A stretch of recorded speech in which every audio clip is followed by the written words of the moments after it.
നമസ്കാരം. എല്ലാം നമ്മൾ പഠിക്കാൻ പോകുന്നത് സൈക്കോളജി പഠിക്കാൻ നമ്മളെ സഹായിക്കുന്ന 3 മെത്തേഡ്സിനെ കുറിച്ചാണ്. ഇൻട്രോസ്പെക്ഷൻ, ഒബ്സർവേഷൻ ആൻഡ് എക്സ്പീരിമെന്റൽ മെത്തേഡിനെ കുറിച്ച് നമുക്ക് ഡീറ്റെയിൽ ആയിട്ട് നോക്കാം. അപ്പോൾ ആദ്യത്തേതെന്ന് പറഞ്ഞാൽ ഇൻട്രോസ്പെക്ഷൻ മെത്തേഡാണ്. ഇൻട്രോസ്പെക്ഷൻ മെത്തേഡ് എന്ന് പറഞ്ഞാൽ സെൽഫ് ഒബ്സർവേഷൻ എന്നാണ് ആ വേർഡ് മീനിങ്. അതായത് ഈ ഇൻട്രോസ്പെക്ഷൻ എന്ന് പറയുന്നത് 2 ലാറ്റിൻ വേർഡ്സ് ആയ ഇൻട്രോ ആൻഡ് സ്പെക്ഷനിൽ നിന്ന് വന്നിട്ടുള്ളതാണ്. ഇൻട്രോ എന്ന് പറഞ്ഞാൽ എന്താണ്? വിത്തിൻ. സ്പെക്ഷൻ എന്ന് പറഞ്ഞു കഴിഞ്ഞാൽ ലുക്കിംഗ്. അപ്പം ആ ഒരു വേർഡ് മീനിങ് എങ്ങനെയാണ്? Introspection means looking within one self. നമ്മളെ തന്നെ എന്താണ് ആ ഒരു ആത്മപരിശോധന ചെയ്യുന്നു, അല്ലെങ്കിൽ നമ്മൾ തന്നെ ഒബ്സർവ് ചെയ്യുന്നു, നമ്മൾ തന്നെ എക്സാമിൻ ചെയ്യുന്ന ആ ഒരു രീതിയെയാണ് നമ്മൾ എന്ത് പറയുന്നത്? ഇൻട്രോസ്പെക്ഷൻ എന്ന് പറയുന്നത്. അപ്പോൾ ഇൻട്രോസ്പെക്ഷൻ എന്ന് പറയുന്നത് ഓൾഡസ്റ്റ് ആയിട്ടുള്ള ഒരു മെത്തേഡാണ് ടു സ്റ്റഡി സൈക്കോളജി. അപ്പോൾ ഇത് പലപ്പോഴും കോമ്പറ്റേറ്റീവ് എക്സാംസിനൊക്കെ ചോദിച്ച് കണ്ടിട്ടുള്ള ഒരു ക്വസ്റ്റ്യൻ ആണ്. ഓൾഡസ്റ്റ് മെത്തേഡ് ഓഫ് സൈക്കോളജി ഏതാണ് എന്നുള്ളത്. അപ്പോൾ ഇൻട്രോസ്പെക്ഷൻ്റെ മെറിറ്റ്സും ഡീമെറിറ്റ്സും നമുക്ക് നോക്കാം. ഇൻട്രോസ്പെക്ഷൻ്റെ മെറിറ്റ്സ് എന്ന് പറഞ്ഞാൽ എന്താണ്? അത് ചീപ്പസ്റ്റ് ആണ്, നമുക്ക് ആരെയും ആശ്രയിക്കേണ്ട കാര്യമില്ല, അല്ലേ? നമുക്ക് തന്നെ എവിടെ വേണോ ഇരുന്ന്, ഏത് സമയത്ത് വേണോ ഇരുന്ന് നമുക്ക് നമ്മളെ തന്നെ ഒന്ന് സെൽഫ് ഒബ്സർവ് ചെയ്യാനായിട്ട് സാധിക്കുന്നു എന്നുള്ളതാണ്. അപ്പം ഒരു ഫസ്റ്റ് ഹാൻഡ് ഡേറ്റ കൂടിയാണ്, കാരണം നമ്മൾ തന്നെയാണ് ഒബ്സർവ് ചെയ്യുന്നത്. അപ്പം നമ്മളെക്കുറിച്ച് നമുക്ക് ഏറ്റവും കൂടുതൽ നന്നായിട്ട് അറിയാവുന്നത് നമുക്ക് തന്നെയാണ്. അപ്പോൾ അതൊരു ഫസ്റ്റ് ഹാൻഡ് ഡേറ്റ ആയിട്ട് നമുക്ക് കളക്ട് ചെയ്യാനായിട്ട് പറ്റുന്നു. നമ്മുടെ തന്നെ ഇമോഷൻസിനെയും ഫീലിങ്സിനെയും കുറിച്ചും നന്നായിട്ട് നമുക്ക് മനസ്സിലാക്കാനായിട്ട് സാധിക്കുന്നു.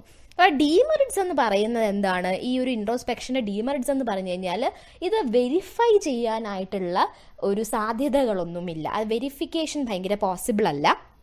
അതുപോലെ തന്നെ ഇൻട്രോസ്പെക്ഷൻ വഴി കിട്ടുന്നത് സബ്ജക്റ്റീവായിട്ടുള്ള ഡേറ്റയാണ്. കാരണം നമ്മൾ തന്നെയാണ് ആലോചിക്കുന്നത്. അത് എപ്പോഴും ശരിയായിരിക്കണം എന്നില്ല, അല്ലേ? നമ്മൾ വിചാരിക്കുന്നത് നമ്മുടെ ഫീലിങ്സും ഇമോഷൻസും ഒക്കെ എല്ലാ സിറ്റുവേഷൻസിലും കറക്റ്റ് ആയിരിക്കണം എന്നില്ല.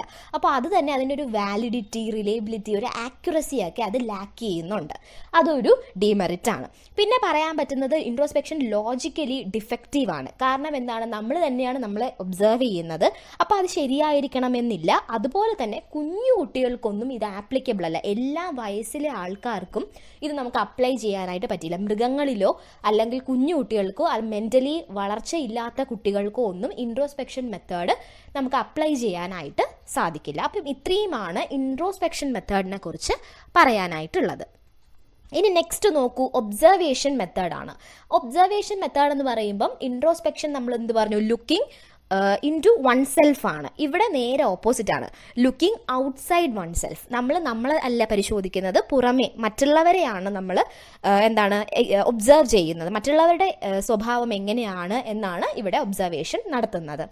ഇവിടെ കൂടുതലും മനുഷ്യരുടെ അല്ലെങ്കിൽ ഇൻഡിവിജ്വൽസിൻ്റെ ഒവേർട്ടായിട്ടുള്ള ബിഹേവിയർ. ഒവേർട്ട് ബിഹേവിയർ എന്ന് പറഞ്ഞാൽ എന്താണ്? പുറമേയുള്ള, നമ്മൾ എന്താണോ കാണുന്നത്, പുറമേയുള്ള ബിഹേവിയറിനെ മാത്രമാണ് ഇവിടെ ഒബ്സർവ് ചെയ്യാനായിട്ട് പറ്റുന്നത്. അപ്പോൾ അത് വെച്ചിട്ട് വേണം നമുക്ക് ജനറലൈസേഷൻസ് ഒക്കെ നടത്താനായിട്ട്. അപ്പോൾ ഈ ഒബ്സർവേഷൻ മെത്തേഡ് ചെയ്യുന്നെങ്കിൽ കുറച്ച് സ്റ്റെപ്സ് ഉണ്ട്. സ്റ്റെപ്പ് വച്ചിട്ടാണ് നമ്മളത് ഫോളോ ചെയ്യുന്നത്. ഫസ്റ്റ് എന്ന് പറയുന്നത്, നമ്മൾ ആദ്യം ഒരു ഇൻഡിവിജ്വലിനെ ഒബ്സർവ് ചെയ്യുന്നു. അത് കഴിഞ്ഞിട്ട് എന്താണ് ആ ഒബ്സർവേഷൻ കറക്റ്റായിട്ട് നമ്മൾ റെക്കോർഡ് ചെയ്യും. പെട്ടെന്ന് തന്നെ നമ്മളത് റെക്കോർഡ് ചെയ്യും. അത് ഇമ്മീഡിയറ്റ് ആയിട്ടുള്ള ഒരു റെക്കോർഡിംഗ് ആയിരിക്കണം. കാരണം അതിൽ എത്രയും ടൈം ലാഗ് വരുമോ അത്രത്തോളം നമ്മുടെ റിസൾട്ട് ആക്യുറേറ്റ് ആവാനുള്ള ചാൻസസ് കുറഞ്ഞുകൊണ്ടിരിക്കും. അപ്പോൾ ഇമ്മീഡിയറ്റ് ആയിട്ടുള്ള റെക്കോർഡിംഗ് വേണം. Then analysis and interpretation. അതായത് എന്താണ്?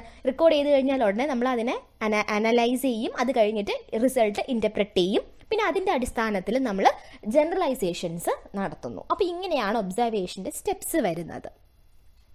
ഇനി നമുക്ക് നെക്സ്റ്റ് നോക്കാനുള്ളത് ടൈപ്സ് ഓഫ് ഒബ്സർവേഷൻ ആണ്. നമുക്കറിയാം ഒത്തിരി ടൈപ്സ് ഓഫ് ഒബ്സർവേഷൻ ഉണ്ട്. ഫസ്റ്റ് വൺ, നാച്ചുറൽ ഒബ്സർവേഷൻ എന്ന് പറഞ്ഞു കഴിഞ്ഞാൽ എന്താണ്? മറ്റുള്ളവരെ അറിയുന്നുണ്ടാവില്ല അവരെ ഒബ്സർവ് ചെയ്യുകയാണ് എന്നുള്ളത്. പലപ്പോഴും നമ്മൾ തന്നെ ഓരോ ആൾക്കാരോട് സംസാരിക്കുന്നതും ഒക്കെ എന്താണ്? നമ്മളത് യൂഷ്വലായിട്ട് നാച്ചുറൽ സെറ്റിങ്ങിലാണ്. അപ്പം നമുക്ക് അവരുടെ സ്വഭാവം മനസ്സിലാവുന്നു, അവരെങ്ങനെയുള്ള പേഴ്സണാലിറ്റിയാണ് എന്നൊക്കെ നമുക്ക് മനസ്സിലാകാനായിട്ട് സാധിക്കും, അല്ലേ? രണ്ടാമത്തേന്ന് പറഞ്ഞാൽ പാർട്ടിസിപ്പൻ്റ് ഒബ്സർവേഷൻ ആണ്. പാർട്ടിസിപ്പൻ്റ് ഒബ്സർവേഷൻ എന്ന് പറയുമ്പം നമ്മളൊരു ട്രൈബൽ ആൾക്കാരുടെ ജീവിത സാഹചര്യവും അവരുടെ പ്രശ്നങ്ങളും ഒക്കെ പഠിക്കാനായിട്ട് പോവുകയാണെങ്കിൽ നമ്മൾ അവരിൽ ഒരാളായിട്ട്, അവരുടെ ഗ്രൂപ്പിൻ്റെ ഒരു ഭാഗമായി നിന്ന് പഠിക്കുമ്പോഴാണ് കൂടുതലും നന്നായിട്ട് അവരുടെ പ്രശ്നങ്ങളെയൊക്കെ പറ്റി നമുക്ക് മനസ്സിലാക്കാൻ പറ്റുന്നത്. അപ്പോൾ എന്താണ് ഈ ഒരു പാർട്ടിസിപ്പൻ്റ് ഒബ്സർവേഷൻ്റെ ഏറ്റവും വലിയൊരു മെറിറ്റ് എന്ന് പറയുന്നത് എന്താണ്? മൈന്യൂട്ട് ആയിട്ടുള്ള ഫാക്ട്സും ഹിഡൻ ആയിട്ടുള്ള ഫാക്ട്സും ഒക്കെ നമുക്ക് മനസ്സിലാക്കാനായിട്ട് പറ്റുന്നു എന്നുള്ളതാണ്. Next one non participant observation എന്ന് പറഞ്ഞു കഴിഞ്ഞാൽ ഇവിടെ എന്താണ്, ഇത് നാച്ചുറൽ സെറ്റിങ്ങിൽ തന്നെ നമ്മൾ നാച്ചുറൽ ഒബ്സർവേഷൻ പറഞ്ഞതുപോലെ തന്നെ നാച്ചുറൽ സെറ്റിങ്ങിൽ തന്നെ നടക്കുന്ന ഒരു കാര്യമാണ്. പക്ഷേ എന്താണ്, കുറച്ചുകൂടി എന്താണ് നമ്മൾ ഒബ്സർവ് ചെയ്യണം എന്നുള്ള ഒരു ഇതിലായിട്ട് ഒരു എയിമിൽ നമ്മൾ ഗോളിൽ നമ്മൾ ചെയ്യുന്നതാണ് നോൺ പാർട്ടിസിപ്പേഷൻ ഒബ്സർവേഷൻ എന്ന് പറയുന്നത്. Fourth one structure observation. Structured observation എന്ന് പറഞ്ഞു കഴിഞ്ഞാൽ എന്താണ്, അതിനൊരു പ്രത്യേക സ്ട്രക്ചർ കാണും. അതായത് നമ്മൾ ആ ഒരു ഒബ്സർവേഷൻ സെറ്റപ്പ് ചെയ്യുമ്പോൾ തന്നെ ഒരു പ്രത്യേക പ്രോബ്ലം പഠിക്കാൻ, അപ്പോൾ അതിൻ്റെ രീതികൾ എങ്ങനെ വേണം എന്നൊക്കെയുള്ള ഒരു ഡീറ്റെയിൽഡ് ആയിട്ടുള്ള ഫോമോ ക്വസ്റ്റ്യനെയറോ എന്തെങ്കിലുമൊക്കെ നമ്മൾ പ്രിപ്പയർ ചെയ്ത് വച്ചിട്ടായിരിക്കും ഈ ഒബ്സർവേഷൻ ചെയ്യുന്നത്. ലാസ്റ്റ് വൺ അൺസ്ട്രക്ചേർഡ് ഒബ്സർവേഷൻ ആണ്. ഈ അൺസ്ട്രക്ചേർഡ് ഒബ്സർവേഷൻ എന്ന് പറയുന്ന സമയത്ത് സ്ട്രക്ചേർഡ് ഒബ്സർവേഷൻ്റെ നേരെ ഓപ്പോസിറ്റ് ആണ്. അതായത് ഒബ്സർവ് ചെയ്യണം, പക്ഷേ എന്താണ് അതിനൊരു ഫോമോ കാര്യങ്ങളോ ഒരു പ്രത്യേക ടൈം ലിമിറ്റോ അങ്ങനെയൊന്നുമില്ല. പക്ഷേ എന്താണ്, നമുക്കൊരു കുട്ടിയെ ഒബ്സർവ് ചെയ്യണമെങ്കിൽ, ഫോർ എക്സാമ്പിൾ ഒരു കുട്ടിയുടെ ബിഹേവിയർ ആണ് നമുക്ക് ഒബ്സർവ് ചെയ്യേണ്ടതെങ്കിൽ നമ്മൾ ആ കുട്ടി ക്ലാസ്സിലായിരിക്കുമ്പോൾ ഇപ്പോൾ സോഷ്യൽ ബിഹേവിയർ ആണ് അറിയേണ്ടതെങ്കിൽ ആ കുട്ടി PT പീരീഡൊക്കെ ഫ്രണ്ട്സിൻ്റെയോടൊപ്പം ഗെയിം കളിക്കുമ്പോൾ എങ്ങനെയാണ് ബിഹേവ് ചെയ്യുന്നത്, കള്ളത്തരം കാണിക്കാറുണ്ടോ, അത് ഭയങ്കര കോർഡിയലായിട്ടാണോ എന്നൊക്കെ ഉള്ളത് നമുക്ക് ഒബ്സർവ് ചെയ്യാനായിട്ട് സാധിക്കും. അപ്പോൾ ഇത്രയുമാണ് ടൈപ്സ് ഓഫ് ഒബ്സർവേഷൻ പറയാനുള്ളത്. നമുക്ക് നെക്സ്റ്റ് നോക്കാനുള്ളത് ഒബ്സർവേഷൻ മെത്തേഡിൻ്റെ തന്നെ മെറിറ്റ്സ് ആൻഡ് ഡിമെറിറ്റ്സ് ആണ്. ഈ മെറിറ്റ്സ് എന്ന് പറയുമ്പോൾ എന്താണ്, കുറച്ചുകൂടി റിലയബിൾ ആണ്, കുറച്ചുകൂടി ആക്യുറേറ്റ് ആയിട്ടുള്ള നാച്ചുറൽ സിറ്റുവേഷൻസിൽ നമുക്ക് എങ്ങനെ ഒരാൾ ബിഹേവ് ചെയ്യുമെന്ന് നമുക്ക് കറക്റ്റായിട്ട് അറിയാനായിട്ട് പറ്റുന്നു എന്നുള്ളതാണ്. എല്ലാ പ്രായത്തിലുള്ള കുട്ടികൾക്കും നമുക്കിത് അപ്ലൈ ചെയ്യാനായിട്ട് സാധിക്കും. മൃഗങ്ങളിലാണെങ്കിലും ഒരു പരിധി വരെ നമുക്ക് ഒബ്സർവേഷൻ പോസിബിൾ ആണ്. പിന്നെ എന്താണ്, ഇത് ഇൻഡിവിജ്വൽസിനും ഗ്രൂപ്പ്സിനും ഒരുപോലെ അപ്ലൈ ചെയ്യാൻ പറ്റുന്ന ഒരു മെത്തേഡ് കൂടിയാണ്. ഡിമെറിറ്റ്സ് എന്ന് പറഞ്ഞാൽ എന്താണ്, ഒബ്സർവറിൻ്റെ പേഴ്സണൽ ആയിട്ടുള്ള പ്രിജുഡൈസസ്, ബയസ് ഇങ്ങനെയുള്ള കാര്യങ്ങളൊക്കെ വരാം. കാരണം ഇപ്പം നമ്മൾ സ്വാധീനിക്കാമല്ലോ, നമുക്ക് മുന്നേ തന്നെ നമുക്കൊരു ഒപ്പീനിയൻ ഉണ്ടാവും അല്ലോ. പല കാര്യങ്ങളെക്കുറിച്ചും നമുക്ക് ഒപ്പീനിയൻസ് മുന്നേ തന്നെ മുൻവിധികളുണ്ടാവും. അപ്പോൾ എങ്ങനെയായിരിക്കും, അപ്പം നമ്മൾ ആ ഒരു സിറ്റുവേഷനിൽ നമ്മൾ ഒബ്സർവ് ചെയ്യുമ്പം ചിലപ്പം ആ റിസൾട്ടിനെ നമ്മുടെ പേഴ്സണൽ ആയിട്ടുള്ള കാര്യങ്ങൾ ബാധിക്കാം, സബ്ജക്റ്റീവായി പോകാം എന്നുള്ള ഒരു ഡിമെറിറ്റ് അവിടെ പറയുന്നുണ്ട്. അതുപോലെ തന്നെ സ്മോൾ സാമ്പിൾ മാത്രമേ നമുക്ക് പഠിക്കാനായിട്ട് പറ്റുള്ളൂ. അതുപോലെ തന്നെ ഒവേർട്ട് ബിഹേവിയർ മാത്രമേ ഇതിൽ കവർ ചെയ്യുള്ളൂ.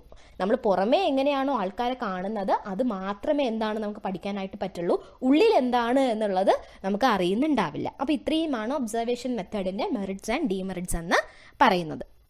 ഇനി ലാസ്റ്റ് നമ്മുടെ മെത്തേഡാണ് എക്സ്പീരിമെൻ്റൽ മെത്തേഡ് എന്ന് പറയുന്നത്.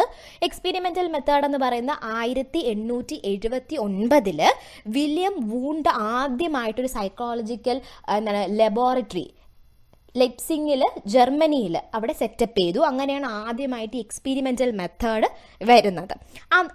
അതിന് ശേഷമാണ് എക്സ്പീരിമെൻ്റൽ മെത്തേഡ് സൈക്കോളജിയിൽ ഭയങ്കര പോപ്പുലർ ആവാനായിട്ട് തുടങ്ങിയത്. അപ്പോൾ ഈ എക്സ്പെരിമെൻ്റൽ മെത്തേഡ് എന്ന് പറഞ്ഞാൽ എന്താണ്, it is actions performed under pre arranged or rigidly controlled conditions. അതായത് മുന്നേ തന്നെ മുൻവിധിയോടുകൂടി, അല്ലെങ്കിൽ മുൻവിധിയല്ല, മുന്നേ അറേഞ്ച് ചെയ്ത് വച്ചിട്ടുള്ള ഒരു സെറ്റപ്പിൽ ഒരു കൺട്രോൾഡ് ആയിട്ടുള്ള കണ്ടീഷൻസിൽ നമ്മൾ നടത്തുന്ന ഒരു എക്സ്പെരിമെൻ്റാണ്. നമുക്കറിയാം ലാബിൽ നമ്മൾ എക്സ്പെരിമെൻറ്റ്സ് ഒക്കെ നടത്താറുണ്ട് അല്ലേ, കെമിസ്ട്രിയിലും ഒക്കെ. അപ്പോൾ അതുപോലെയുള്ള ഒരു കൺട്രോൾഡ് ആയിട്ടുള്ള സിറ്റുവേഷൻസിൽ നടത്തുന്ന മെത്തേഡാണ് എക്സ്പെരിമെൻ്റൽ മെത്തേഡ്. ഇനി അതിൻ്റെ മെറിറ്റ്സും ഡിമെറിറ്റ്സും നോക്കൂ. എക്സ്പെരിമെൻ്റൽ മെത്തേഡ് എന്ന് പറയുന്നത് മുന്നത്തെ 2 മെത്തേഡ് വെച്ച് നമ്മൾ നോക്കുമ്പോഴും കുറച്ചുകൂടി സിസ്റ്റമാറ്റിക് ആണ്, കുറച്ചുകൂടി സയൻറ്റിഫിക് ആണ്, റിലയബിൾ ആണ്, ആക്യുറേറ്റ് ആയിട്ടുള്ള ഒബ്സർവേഷൻസ് ഒക്കെ നമുക്ക് കിട്ടുന്നുണ്ട്. പിന്നെ ഏറ്റവും ഇമ്പോർട്ടൻ്റ് ആയിട്ടുള്ളൊരു കാര്യം എന്ന് പറഞ്ഞാൽ എക്സ്പെരിമെൻ്റൽ മെത്തേഡ് ഒരു കോസ് ആൻഡ് ഇഫക്റ്റ് റിലേഷൻഷിപ്പ് നമുക്ക് തരുന്നുണ്ട്. അതായത് എന്താണ് ബന്ധം, ഇതുണ്ടാവാനുള്ള സാഹചര്യം എന്താണ്, ഇപ്പോൾ ഒരു കുട്ടിക്ക് ദേഷ്യം വന്നു, അപ്പോൾ ആ ദേഷ്യം വരാനുള്ള സാഹചര്യം എന്താണ് എന്നുള്ളൊരു കോസ് ആൻഡ് ഇഫക്റ്റ് റിലേഷൻഷിപ്പൊക്കെ നമുക്ക് മനസ്സിലാക്കി തരാനായിട്ട് എക്സ്പെരിമെൻ്റൽ മെത്തേഡിന് സാധിക്കുന്നുണ്ട് എന്നുള്ളതാണ്. അപ്പം നമുക്ക് അതുപോലെ തന്നെ കുട്ടികളുടെ ചൈൽഡ് സൈക്കോളജി മനസ്സിലാക്കാൻ ഏറ്റവും കൂടുതൽ നന്നായിട്ട് നമുക്ക് ഉപയോഗിക്കാൻ പറ്റുന്നതും എക്സ്പെരിമെൻ്റൽ മെത്തേഡാണ് എന്നാണ് പറയുന്നത്. ഇനി ഡിമെറിറ്റ്സ് എന്ന് പറഞ്ഞു കഴിഞ്ഞാൽ എന്താണ്, അത് കുറച്ചുകൂടി കോസ്റ്റ്ലി ആണല്ലേ, ടൈം കൺസ്യൂമിങ് ആണ്, നമുക്ക് തന്നെ അറിയാം. അതുപോലെ തന്നെ സ്പെഷ്യലൈസ്ഡ് ആയിട്ടുള്ള നോളജും കാര്യങ്ങളും ഒക്കെ നമുക്ക് വേണം, വെറുതെ അങ്ങ് എക്സ്പെരിമെൻ്റൽ മെത്തേഡ് ചെയ്യാനായിട്ട് പറ്റില്ല. അപ്പോൾ ഇങ്ങനെയുള്ളതൊക്കെയാണ് ഡിമെറിറ്റ്സ് എന്ന് പറയുന്നത്. അപ്പോൾ നമ്മൾ ഇന്ന് പഠിച്ചത് 3 മെത്തേഡ്സ് ഓഫ് സൈക്കോളജിയാണ്. അപ്പോൾ എല്ലാവർക്കും മനസ്സിലായി എന്ന് വിശ്വസിക്കുന്നു. Thank you.